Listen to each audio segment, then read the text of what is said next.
नमस्ते। आज हम बात करेंगे भारत के एक ऐसे जबरदस्त ट्रांसफॉर्मेशन की जो हर तरफ देखने को मिल रहा है।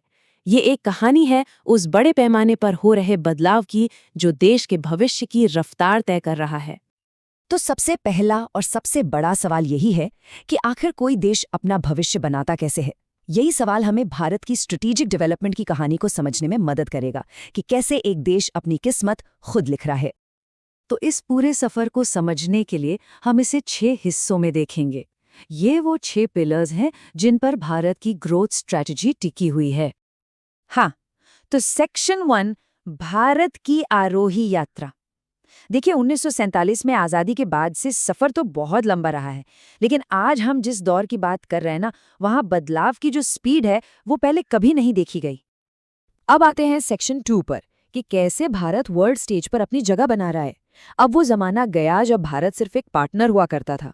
आज भारत ग्लोबल गवर्नेंस में एक एक्टिव प्लेयर है जो नियमों को आकार दे रहा है।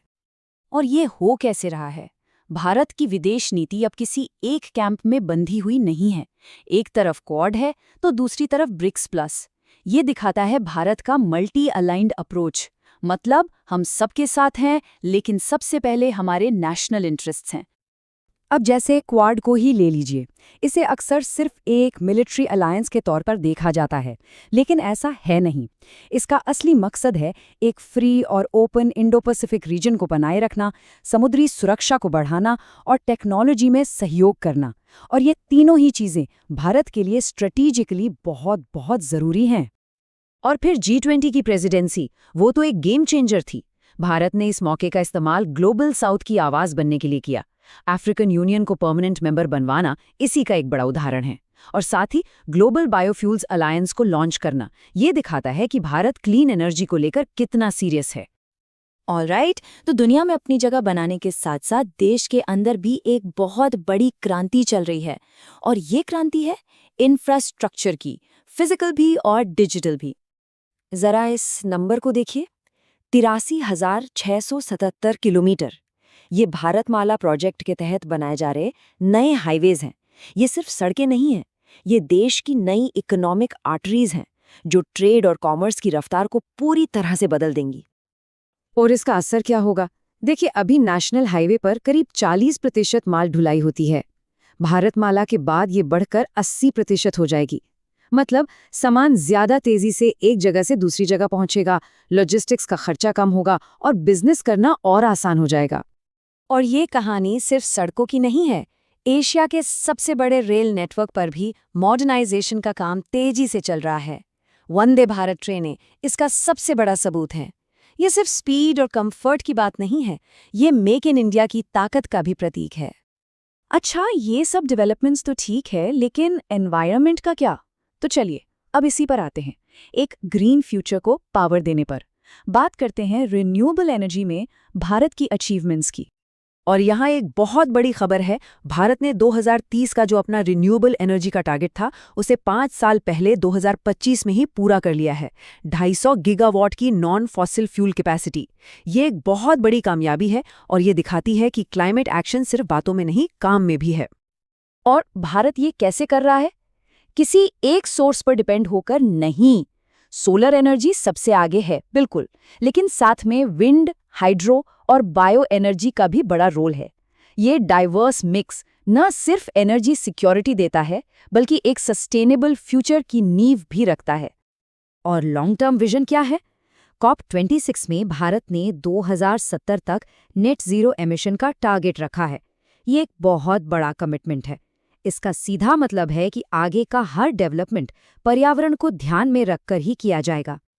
चलिए अब आते हैं उस इंजन पर जो इस पूरे ट्रांसफॉर्मेशन को चला रहा है, भारत की इकोनॉमी। और यहाँ हम खास तौर पर बात करेंगे डिजिटल फाइनेंस और इनोवेशन की।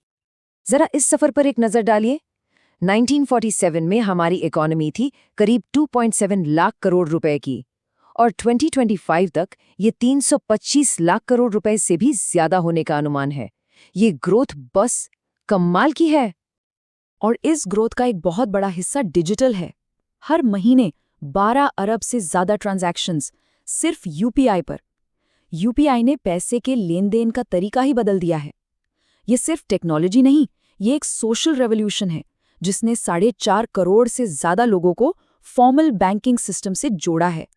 और इसका असर हर गली, हर नुक्कड़ पर दिखता है। एक छोटा सा ठेले वाला हो या कोई बड़ा शोरूम, हर कोई क्यूआर कोड से पेमेंट ले दे रहा है। यूपीआई और आधार ने मिलकर फाइनेंशियल इंक्लूजन को, जिसे हम वित्तीय समावेशन कहते हैं, एक जमीनी हकीकत बना दिया है। तो इन सब बातों को जोड़कर अब हम आते हैं अपने आखिरी सेक्शन पर, 2047 का विजन। आखिर इन सब बदलावों का एंड गोल क्या है? भारत 2047 में खुद को कहाँ देखता है? और इस विजन को ये एक लाइन बहुत अच्छे से बताती है। राष्ट्र अब वैश्विक प्रगति के केवल एक दर्शक के रूप में नहीं, बल्कि भविष्य के एक वास्तुकार के रूप में खड़ा है। मतलब अब भारत सिर्फ ग्लोबल ट्रेंड्स को फॉलो नहीं कर रहा, बल्कि उन्हें बनाने में, उन्हें शेप देने में एक एक्टिव रोल निभा रहा है। और ये लीडरशिप किसी एक दो फील्ड तक सीमित नहीं है। Space exploration, defence exports, genomics से लेकर क्वांटम कंप्यूटिंग तक, साइंटिफिक रिसर्च और दुनिया भर में भारत का कल्चरल इन्फ्लुएंस, हर डोमेन में भारत अपनी एक अलग पहचान बना रहा है। ये एक ऑल डेवलपमेंट है। तो सब कुछ बहुत अच्छा लग रहा है ना, लेकिन आखिर में एक बड़ा सवाल छोड़ जाते हैं। इस 2047 के विजन को हकीकत में बदलने के रास्ते में सबसे बड़ी चुनौती क्या होगी? क्या वो क्लाइमेट चेंज होगा, या बढ़ती असमानता, या फिर पड़ोस में बढ़ता तनाव? क्योंकि इन मुश्किलों से निपटना ही ये तय करेगा कि ये विजन कितना कामयाब होता है।